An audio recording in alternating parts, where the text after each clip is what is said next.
रविशंकर मिश्रा जी, आपको आपकी बेटी जानवी के जन्मदिन की ढेर सारी शुभकामनाएं। जानवी बेटा, आप बहुत आगे बढ़ो लाइफ में, बहुत नाम रोशन करो और बहुत ही प्यारे हो आप। भगवान आपको दुनिया की सारी खुशी दे। Happy birthday. प्रणाम हमारे भोजपुरिया सुल्तान लोग, सबको दिल से नमस्ते। मैं सिंगर अजय कुमार अकेला। हमारे रविशंकर मिश्रा जी जो देवरिया के हैं, वो फिल्म प्रोड्यूसर हैं। बॉलीवुड, हिंदी, भोजपुरी सब वो फिल्म बनाते हैं।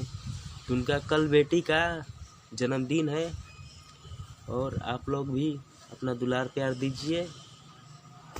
और मेरे तरफ से ढेर सारा बधाई है जानवी जी के लिए, और भगवान उनके बहुत खुश रखे। दुनिया की सारी खुशियाँ जानवी जी आपकी झोली में डाल दे।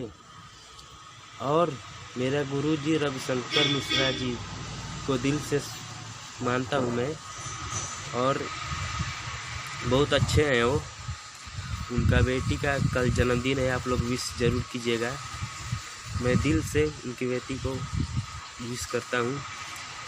और जहाँ तक की बात है मेरी, तो मैं एक छोटा मोटा सिंगर हूँ। सिंगर बनने की कोशिश कर रहा हूँ। मैं अभी सिंगर हूँ नहीं, लेकिन आप लोग का प्यार अगर हम पर भी मिल जाता तो हमारा भी कुछ हो सकता। हैप्पी बर्थडे जानवी जी।